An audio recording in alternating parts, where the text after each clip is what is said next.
So, unsay problema? Unsa kay problema ani? So, i-check na to yung fuse, guys.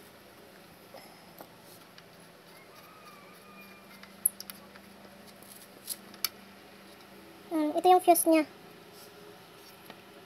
So, dapat guys, pag okay tong fuse, mo zero siya from dire, mo anha na siya dire, mo zero na siya, ibig sabihin, good. Pero pag dili siya magbasa guys, ibig sabihin atong fuse maoy guba. Oh, may kagatol-gatol guys. So, ibig sabihin, yung fuse natin yung sira. So, naka-off pa yung EBR natin. So, pag i-on natin yan, dapat nagpa-power yan siya, nagla-lights. So, wala pong lights yung, ano po natin, EBR. Ibig sabihin, may sira yung EBR natin. So, ating titingnan kung ano ang sira ng EBR natin, guys. So, i-off ko na balik. So, bunutin na natin sa ating saksakan. Ayan, guys, oh. Okay, wala. Wala siyang lights. Hi guys, i-check natin ngayon tong EBR natin, ang automatic voltage regulator. So, ang use nito guys is halimbawa, yung kuryente is napakalayo, tapos pagdating sa bahay nyo, hindi na siya umabot ng 220 voltage. So, ito yung paraan upang hindi masira yung mga appliances ninyo. Gagamitan ng EBR kasi consistent yung voltage na gagamitin ng isang appliances na 220 volts. So, ito yung gagamitin nyo kung gusto nyo hindi masira ang inyong mga gamit. So, dahil sira po yung EBR po namin, so i-check po natin ano po yung sira. So, una guys, i-check natin yung resistance ng ating wire. So, una, i-check natin tong ating test probes kung okay ba. So, ayan, line to 0, okay. So, i-check natin ngayon ang ating line. Okay, anong wala? I-on na to.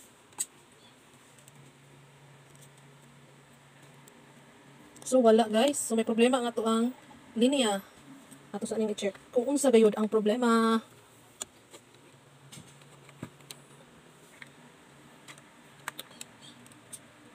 I-check na to ang linya guys. I-line to line muna natin. So, okay man siya. May linya. Direct man yan siya, direct. Walang putol kay line to line lang to atong himo. So, unsa gid ang problema ani? Ato ang siyang pangitaon kung unsay problema. Uy, ba't wala? Ay, may ano dito sa isa ka line. Kanang naining puyo nga. Okay. Okay man pala. Then, the positive and negative side of this kuan, ang ground system natin. Positive, okay. So, may nababasa yung ground natin at yung line natin sa negative dahil dumadaan siya sa electronics component. Kaya may nababasang resistance. Okay, good yung line natin. So, pati rin dito sa negative. So, ang negative pala, nagkakaroon siya ng resistance. Dahil sa, dumadaan siya sa, electronics component. So, check natin yung ground system. Or ground ng ating, item. Kung, okay ba? So, pag ang item is hindi nagbabasa, may resistance siyang nagbabasa. Dapat 0 siya. Okay, okay yung natin. Ground. Dito lang tayo sa electronics to wire.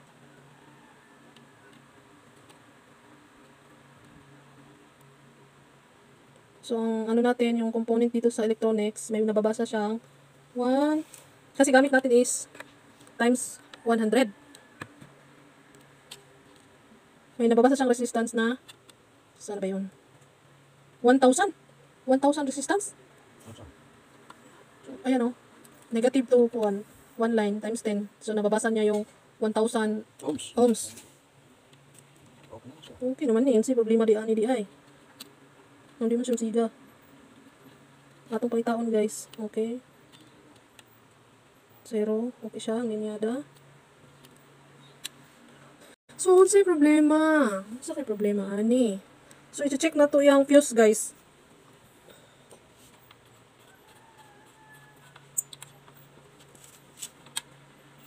Ito yung fuse niya.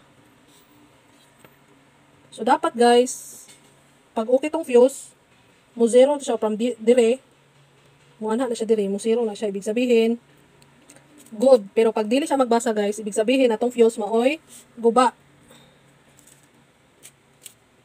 Oh, may kagatol-gatol guys. So ibig sabihin, yung fuse natin yung sira. So ito yung papalitan natin kasi lahat naman ng wiring natin is okay. So ito yung papalitan natin. Kukuha muna ako ng fuse. Asa naman to? Uy. So ito yung sira natin na fuse guys na papalitan. At ito naman yung ipapalit natin. So i-check natin pag yung needle pointer is aabot dito, ibig sabihin yung fuse natin is good. Tapos magkakaroon na ng resistance itong ating male plug.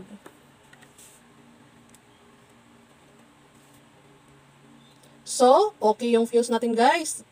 Ibig sabihin pala guys, ang problema ng EVR natin is itong fuse. Kaya hindi siya nabuksan or hindi umandar or unsay tagal sa andar gani? Hindi gumana. So, ipapasok na natin guys ang fuse para ito ay gumana.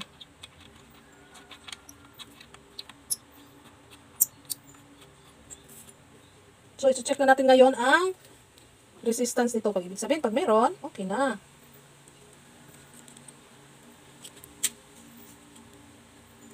So, okay na guys. Meron ng, ang needle pointer is nakalagay sa 4. So, 4, tapos nasa times 10 man tayo. So, ibig sabihin, 4 times 10 is 40 ohms ang kanyang resistance. So, i-check natin guys kung magre-red lights na ba tong ating EVR. Hello guys, i-check natin tong EVR natin kung okay na ba talaga, na 220 volts na ba talaga ang lumalabas. So, gagamitan natin ng multi-tester. Then, yung range knob natin, natin sa alternating current na 250. So, i-check natin kung 220 ba talaga ang magbabasa sa ating. So, ayan guys, yung natin, tester, bumabasa siya ng 220.